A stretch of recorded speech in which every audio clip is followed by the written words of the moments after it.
નમસ્કાર, આપ જોઈ રહ્યા છો વીટીવી ન્યૂઝ. હું છું આપની સાથે વત્સલ. બુલેટિનની શરૂઆત કરીએ તો રાજ્યમાં આજથી ફરી વરસાદી માહોલ જામશે. રાજ્યના જુદા જુદા જિલ્લાઓમાં વરસાદની આગાહી કરવામાં આવી છે. આગામી 9 થી 12 ઓગસ્ટ અનેક વિસ્તારોમાં વરસાદ પડશે. 15 ઓગસ્ટ સુધીમાં રાજ્યના મોટાભાગના વિસ્તારોમાં વરસાદ પડશે. ઉત્તર મધ્ય ગુજરાતમાં વરસાદી ઝાપટા પડવાની શક્યતા. પાટણ, વાવ-થરાદ, બનાસકાંઠા, સાબરકાંઠામાં પણ વરસાદની આગાહી છે. અરવલ્લી, પંચમહાલ, વડોદરા, અમદાવાદમાં પણ વરસાદની આગાહી કરવામાં આવી છે. કચ્છ અને સૌરાષ્ટ્રના ભાગોમાં વરસાદી ઝાપટા પડશે. દક્ષિણ ગુજરાતના જિલ્લાઓમાં ફરી ભારે વરસાદની આગાહી. આજથી જ વરસાદ થવાની શક્યતા રહેશે. રાજ્યના જુદા જુદા ભાગોમાં વરસાદ થવાની શક્યતા રહેશે.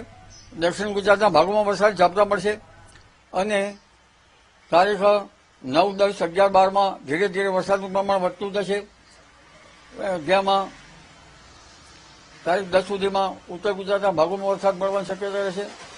જેમાં પાટણ સમિત હારીજના ભાગો, મહેસાણાના ભાગો, સાબરકાંઠાના ભાગો, બનાસકાંઠાના વાવ-થરાદના ભાગો, અરવલ્લીના ભાગો અને પંચમહાલના ભાગોમાં વરસાદ થવાની શક્યતા રહેશે.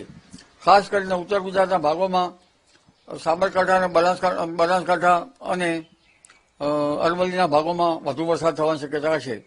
કોઈ કોઈ ભાગમાં 3 ઇંચ કે તેથી વધુ વરસાદ થઈ શકે. આ ઉપરાંત 15 તારીખ સુધીમાં મધ્ય ગુજરાતના ભાગોમાં પણ વરસાદ થવાની શક્યતા છે. એટલે આજથી તારીખ 15 સુધીમાં વડોદરાના ભાગો, અમદાવાદ, ગાંધીનગરના ભાગોમાં પણ વરસાદ થવાની શક્યતા રહેશે. ભરૂચના ભાગોમાં પણ વરસાદ થવાની શક્યતા રહેશે. ઉત્તર કચ્છના ભાગોમાં વરસાદ થવાની શક્યતા રહેશે અને ઉત્તર સૌરાષ્ટ્રના ભાગોમાં પણ વરસાદ થવાની શક્યતા રહેશે. સૌરાષ્ટ્રના અન્ય ભાગોમાં વરસાદ થવાની શક્યતા રહેશે અને લગભગ દક્ષિણ ગુજરાતના ભાગોમાં ભારે વરસાદ ઝાપટા પડવાની શક્યતા રહે.